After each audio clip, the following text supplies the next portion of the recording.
everyone, welcome back to my YouTube channel. നമുക്ക് പലപ്പോഴും ഇംഗ്ലീഷിൽ ചോദ്യങ്ങൾ ചോദിക്കേണ്ട സന്ദർഭങ്ങൾ വന്നിട്ടുണ്ടാവും.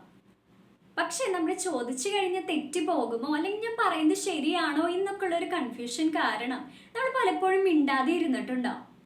അപ്പം ഞാൻ ഇന്ന് നിങ്ങൾക്ക് നമുക്ക് ഡെയിലി ലൈഫിൽ ഉപയോഗിക്കാൻ പറ്റുന്ന കുറച്ച് ചോദ്യങ്ങളാണ് പറഞ്ഞു തരാൻ പോകുന്നത്. അപ്പോൾ വീഡിയോ തുടങ്ങുന്നതിന് മുൻപ് എനിക്ക് നിങ്ങളോട് പറയാനുള്ളത്, ഞാൻ കുറച്ച് ദിവസം മുൻപ് 2 വീഡിയോ ചെയ്തിട്ടുണ്ടായിരുന്നു. അതായത് മലയാളം സെൻറ്റൻസുകൾ എങ്ങനെ ഇംഗ്ലീഷിലേക്ക് വളരെ എളുപ്പത്തിൽ ട്രാൻസ്ലേറ്റ് ചെയ്യാമെന്നുള്ള 2 വീഡിയോ ഞാൻ ചെയ്തിട്ടുണ്ടായിരുന്നു. അപ്പോൾ ഒരുപാട് പേര് ഞാൻ ചോദിച്ച ചോദ്യങ്ങൾക്ക് ഉത്തരങ്ങൾ നൽകിയിട്ടുണ്ട്.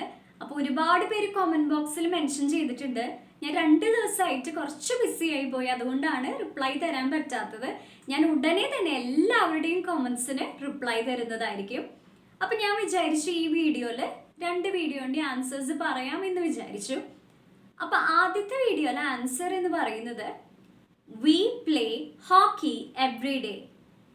ഞങ്ങൾ ദിവസവും ഹോക്കി കളിക്കുമെന്നാണ് നമ്മൾ പറഞ്ഞത്. അപ്പോൾ ഒരുപാട് പേര് V will play hockey every day എന്ന് എഴുതിയിട്ടുണ്ട്. അപ്പോൾ വി വിൽ പ്ലേ എന്നുള്ളത് തെറ്റല്ല. വി വിൽ പ്ലേ എന്ന് പറഞ്ഞാൽ ഞങ്ങൾ കളിക്കും എന്ന് തന്നെയാണ്.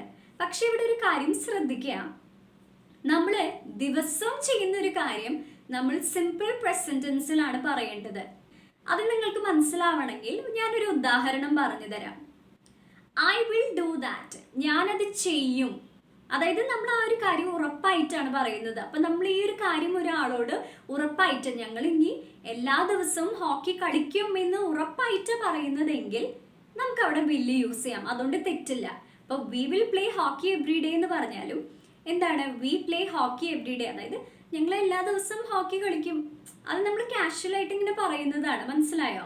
അപ്പോൾ ഏത് എഴുതിയാലും കറക്റ്റാണ്. We will play hockey every day, we play hockey every ഡേയും കറക്റ്റാണ്. ഒന്നും കൂടി ബെറ്റർ ഏതാണ്? We play hockey every day എന്നാണ്. അപ്പോൾ സെക്കൻഡ് വീഡിയോയിൽ ഞാൻ ചോദിച്ചിട്ടുണ്ടായിരുന്ന ചോദ്യത്തിൻ്റെ ആൻസർ എന്ന് പറയുന്നത് Rintu was walking in the garden with his friend, അല്ലെങ്കിൽ Rintu was walking with his friend in the garden എന്നും പറയാം.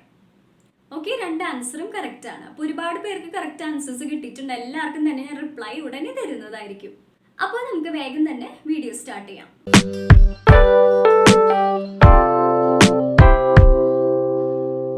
ഇനി നമുക്ക് പറയണമെന്ന് വിചാരിക്കേ, അവൾ പാടാറുണ്ട് എന്ന് പറയണം. ഇതെങ്ങനെ നമ്മൾ ഇംഗ്ലീഷിൽ പറയും? ഷീ സിങ്സ് എന്ന് പറയും. അപ്പൊ ഇവിടെ വേർബ് എന്ന് പറയുന്നത് സിങ് ആണ്, അതായത് പാടുക എന്നാണ്. സിങ്സ് എന്ന് പറഞ്ഞത് എന്തുകൊണ്ടാണ്?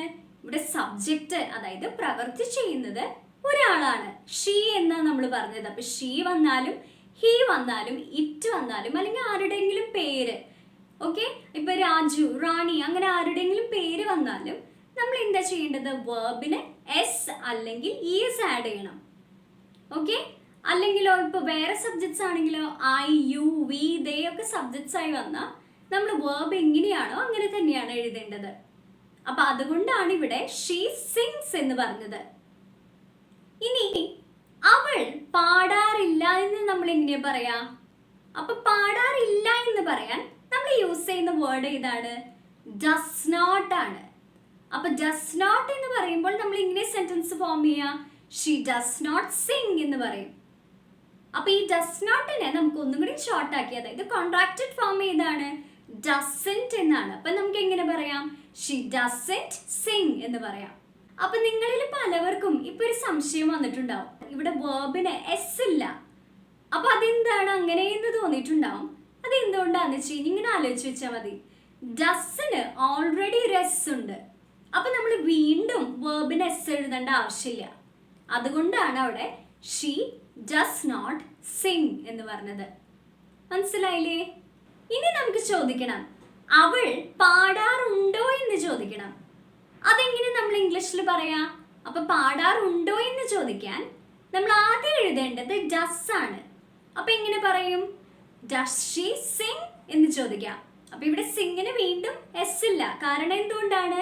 ഡസ് ഉണ്ട് നമ്മുടെ ക്വസ്റ്റ്യനിൽ. അതുകൊണ്ട് നമ്മൾ എന്ത് ചെയ്യണ്ട? എസ് എഴുതണ്ട. മനസ്സിലായില്ലേ? ഇനി അവൾ പാടാറില്ലേ എന്ന് ചോദിക്കണം, അതായത് നെഗറ്റീവ് ക്വസ്റ്റ്യൻ ആകണം. അപ്പൊ നമ്മൾ എങ്ങനെ പറയാ? അപ്പൊ ഡസ് ഷീ സിങ് എന്നാണ് നമ്മൾ അവളെ പാടാറുണ്ടോ എന്ന് പറയാൻ ചോദിച്ചത്. അപ്പൊ അവൾ പാടാറില്ലേ എന്ന് ചോദിക്കാൻ അവിടെ നമ്മൾ എന്താ യൂസ് ചെയ്യേണ്ടത്? ഡസിന്റെ കൂടെ ഒരു നോട്ട് ആഡ് ചെയ്യുക, അതായത് ഡസിന്റ് എന്ന് ആഡ് ചെയ്യുക. ഡസിൻ ഷീ സിംഗ് എന്ന് ചോദിക്കാം. ഇനി നമുക്ക് WH വേർഡ്സ് വെച്ച് കുറച്ച് ക്വസ്റ്റ്യൻസ് ചോദിക്കാം.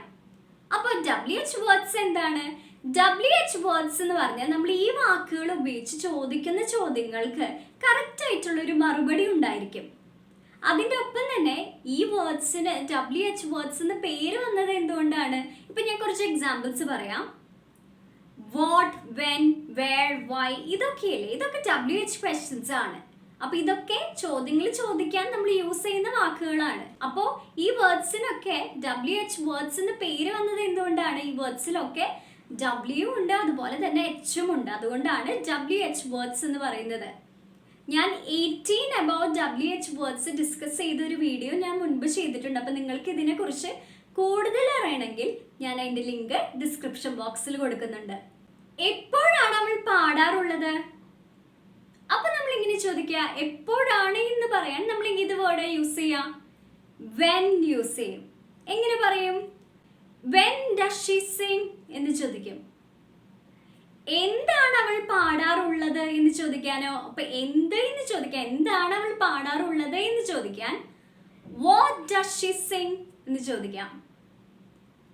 ഇനി എവിടെയാണ് അവൾ പാടാറുള്ളത് എന്ന് ചോദിക്കാനോ വേർ ഡസ് ഷീ സിംഗ് എന്ന് ചോദിക്കാം. എന്തുകൊണ്ടാണ് അവൾ പാടുന്നത് എന്ന് ചോദിക്കണമെങ്കിലോ വൈ ഡസ് ഷീ സിംഗ് എന്ന് ചോദിക്കാം. അപ്പൊ ആ ഒരു വാക്കുകൾ, ആദ്യത്തെ വാക്കുകൾ മാത്രം അർത്ഥം മനസ്സിലാക്കി വെച്ചാൽ ബാക്കിയുള്ള സെന്റൻസുകളൊക്കെ സെയിം ആണ്. മനസ്സിലായോ? അപ്പൊ നിങ്ങൾ അങ്ങനെ ഒന്ന് മനസ്സിലാക്കി വെക്കുക. എന്നിട്ട് നിങ്ങൾ ഏതെങ്കിലും ഒരു വേർബ് എടുത്ത് ഇങ്ങനെ പറഞ്ഞു നോക്കുക. പല ക്വസ്റ്റ്യൻസും ഇങ്ങനെ ആൻസർ ചെയ്ത് നോക്കാം. അവൾ എന്തുകൊണ്ടാണ് പാടാത്തത് എന്ന് നമ്മൾ ഇങ്ങനെ ചോദിക്കുക, വൈ ഡസൻ ഷീ സിംഗ് എന്ന് ചോദിക്കാം. അതായത് നമ്മൾ നെഗറ്റീവ് ആക്കുമ്പോൾ ആ ഒരു ക്വസ്റ്റ്യൻ, എന്തുകൊണ്ടാണ് അവൾ പാടാത്തത് എന്നുള്ളത് ഒരു നെഗറ്റീവ് ക്വസ്റ്റ്യൻ ആണ്. അപ്പോൾ ആ ഒരു ക്വസ്റ്റ്യൻ നമ്മൾ പറയുമ്പോൾ നമ്മൾ എന്ത് ആഡ് ചെയ്യണം? നോട്ട് ആഡ് ചെയ്യണം. വൈ ഡസൻ ഷീ സിംഗ് എന്ന് ചോദിക്കാം. ഇനി ആരുടെ കൂടെയാണ് അവൾ പാടാറുള്ളത് എന്ന് നമുക്ക് ചോദിക്കണം. എങ്ങനെ ചോദിക്കും? അപ്പൊ ആരുടെ കൂടെ എന്ന് പറയാൻ വിത്ത് ഹൂം ഡസ് ഷീ സിംഗ് എന്ന് ചോദിക്കാം. ഇനി എപ്പോഴെല്ലാമാണ് അവൾ പാടാറുള്ളത് എന്ന് നമ്മൾ ഇങ്ങനെ ചോദിക്കുക. എപ്പോഴെല്ലാമാണ് എന്ന് പറയാൻ how often does she Singh എന്ന് ചോദിക്കാം. അപ്പൊ ഞാൻ പറഞ്ഞത് ഇതുവരെ ക്ലിയർ ആണെന്ന് ഞാൻ വിചാരിക്കുന്നു. അപ്പൊ നമ്മൾ ഇപ്പോ അവൾ പാടാറുണ്ടോ, അവൾ പാടാറില്ല, അങ്ങനെ കുറച്ച് ക്വസ്റ്റ്യൻസ് ആണ് ഫോം ചെയ്തത്. അപ്പൊ ഇനി നമുക്ക് അവർ കളിക്കാറുണ്ട് എന്നുള്ളൊരു സെന്റൻസ് ബേസ് ചെയ്ത് ബാക്കി ക്വസ്റ്റ്യൻസ് ഫോം ചെയ്യാം. അപ്പൊ അവർ കളിക്കാറുണ്ട് എന്ന് നമ്മൾ എങ്ങനെ പറയാ? they play എന്ന് പറയാം. അപ്പൊ ഇവിടെ വേർബ് എന്താണ്? വേർബിന് എസ് എഴുതേണ്ട ആവശ്യമില്ല, എസ് ഓർ എസ് ആഡ് ചെയ്യേണ്ട ആവശ്യമില്ല. കാരണം ഇവിടെ സബ്ജക്റ്റ് പ്ലൂറൽ ആണ്, ഒന്നിൽ കൂടുതൽ പേരാണ്. അതായത് പ്രവൃത്തി ചെയ്യുന്നത് ദേ ആണ്, ഒരാളല്ല. അതുകൊണ്ടാണ് നമ്മൾ അവിടെ വേർബിന് എസ് ഓർ എസ് ആഡ് ചെയ്യാത്തത്. അപ്പൊ നമ്മൾ ഇങ്ങനെ പറയും they play എന്ന് പറയും. ഇനി അവർ കളിക്കാറില്ല എന്ന് നമ്മൾ ഇങ്ങനെ പറയും. അപ്പൊ നേരത്തെ അവൾ പാടാറില്ല എന്ന് നമ്മൾ എങ്ങനെ പറഞ്ഞത്? നമ്മൾ പറഞ്ഞു ഒരു വാക്ക് നമ്മൾ ഉപയോഗിച്ചു, ഏതാണ്? Does not. അതായത് ഡസ് നോട്ടിന്റെ കോൺട്രാക്റ്റഡ് ഫോം ആയിട്ട് നമ്മൾ എങ്ങനെ ഷോർട്ട് ആക്കി പറഞ്ഞേ? ഡസന്റ് എന്ന് പറഞ്ഞു. ഷീ ഡസന്റ് സിംഗ് എന്ന് പറഞ്ഞു. ഇവിടെ നമുക്ക് എങ്ങനെയാ പറയാൻ പറ്റുക? അപ്പൊ അവർ കളിക്കാറില്ല എന്ന് പറയാൻ they do not play എന്ന് പറയാം. അതിനെ ഷോർട്ട് ആക്കി നമുക്ക് എങ്ങനെ പറയാം? they don't play എന്ന് പറയാം. ഇനി നമുക്ക് ചോദിക്കണം, അവർ കളിക്കാറുണ്ടോ എന്ന് ചോദിക്കണം. അപ്പൊ നമ്മൾ എങ്ങനെ ചോദിക്കുക? നേരത്തെ അവൾ പാടാറുണ്ടോ എന്ന് ചോദിക്കാൻ നമ്മൾ ഡസ് ഷീ സിംഗ് എന്ന് പറഞ്ഞു. ഇവിടെ അവർ കളിക്കാറുണ്ടോ എന്ന് ചോദിക്കാൻ നമ്മൾ ചോദിക്കേണ്ടത് ഡു ദേ പ്ലേ എന്നാണ്. ഇനി അവർ കളിക്കാറില്ലേ എന്ന് നമ്മൾ എങ്ങനെ ചോദിക്കും? Don't they play. ഇത് നെഗറ്റീവ് ആണ്. അപ്പോൾ ഡോണ്ട് ദേ പ്ലേ എന്ന് നമുക്ക് ചോദിക്കാം. ഇനി എപ്പോഴാണ് അവർ കളിക്കാറുള്ളത്? അപ്പൊ എപ്പോഴാണ് എന്ന് പറയാൻ നമ്മൾ എന്താ പഠിച്ചത്? വെൻ ആണ്. വെൻ ഡു ദേ പ്ലേ എന്ന് ചോദിക്കാം. എന്താണ് അവർ കളിക്കാറുള്ളത്? What do they play. എന്തുകൊണ്ടാണ് അവർ കളിക്കാറുള്ളത്? Why do they play. എന്തുകൊണ്ടാണ് അവർ കളിക്കാത്തത്? വൈ ഡോണ്ട് ദേ പ്ലേ എന്ന് ചോദിക്കാം. എവിടെയാണ് അവർ കളിക്കാറുള്ളത്? എന്തായിരിക്കും ആൻസർ? അപ്പൊ എവിടെയാണ് എന്ന് ചോദിക്കാൻ നമ്മൾ ഏത് വേർഡ് യൂസ് ചെയ്യാം? വേർ ആണ് യൂസ് ചെയ്യാം. വേർ ഡു ദേ പ്ലേ എന്ന് നമുക്ക് ചോദിക്കാം. ഇനി ആരുടെ കൂടെയാണ് അവർ കളിക്കാറുള്ളത്? ഇങ്ങനെ നമ്മൾ പറയാം. അപ്പൊ ആരുടെ കൂടെ എന്ന് ചോദിക്കുമ്പോൾ നമ്മൾ അപ്പൊ തന്നെ എന്താ പറയേണ്ടത്? വിത്ത് ഹൂം എന്നാണ് പറയേണ്ടത്. അപ്പൊ വിത്ത് ഹൂം ഡു ദേ പ്ലേ എന്ന് ചോദിക്കാം. എപ്പോഴെല്ലാമാണ് അവർ കളിക്കാറുള്ളത്? How often do they play എന്ന് നമുക്ക് ചോദിക്കാം. അപ്പൊ നിങ്ങൾക്ക് എല്ലാവർക്കും മനസ്സിലായി എന്ന് വിചാരിക്കുന്നു. അപ്പൊ ഇന്നത്തെ ക്ലാസ് നിങ്ങൾക്ക് ക്ലിയർ ആണോ എന്ന് അറിയാൻ വേണ്ടി ഞാനൊരു ചോദ്യം ചോദിക്കുന്നുണ്ട്. അവൾ ആരുടെ കൂടെയാണ് നൃത്തം ചെയ്യാറുള്ളത്? ഇതെങ്ങനെ നമ്മൾ ചോദിക്കുക? കമന്റ് ബോക്സിൽ മെൻഷൻ ചെയ്യൂ കേട്ടോ. അപ്പൊ ഇന്നത്തെ വീഡിയോ നിങ്ങൾക്ക് എല്ലാവർക്കും യൂസ്ഫുൾ ആയി എന്ന് വിചാരിക്കുന്നു. അപ്പൊ എന്താ നമ്മൾ ചെയ്യേണ്ടത്? നമ്മൾ പല വേർബ്സ് വെച്ച് ഇങ്ങനെ പറഞ്ഞു നോക്കാം. ഇങ്ങനെ പ്രാക്ടീസ് ചെയ്ത് കഴിഞ്ഞാൽ നമുക്ക് പല സന്ദർഭത്തിൽ ആ ക്വസ്റ്റ്യൻസ് ഓട്ടോമാറ്റിക്കലി നമുക്കത് പറയാൻ പറ്റും. അപ്പൊ ഈ വീഡിയോ ഇഷ്ടമാണെന്ന് വെച്ച് കഴിഞ്ഞാൽ ലൈക്ക് ചെയ്യാനും അതുപോലെ തന്നെ എൻ്റെ വീഡിയോസ് ഒക്കെ ഇഷ്ടപ്പെടാന്ന് വെച്ച് കഴിഞ്ഞാൽ സബ്സ്ക്രൈബ് ചെയ്യാനും മറക്കരുത്. പിന്നെ നിങ്ങളുടെ ഫ്രണ്ട്സിനും ഫാമിലി മെമ്പേഴ്സിനും ഒക്കെ ഇംഗ്ലീഷ് പഠിക്കാൻ ആഗ്രഹമുള്ളവർക്കൊക്കെ ഷെയർ ചെയ്ത് കൊടുക്കുക. അപ്പൊ അടുത്തൊരു വീഡിയോ ആയിട്ട് മറ്റൊരു ദിവസം കാണാം. Thank you for watching.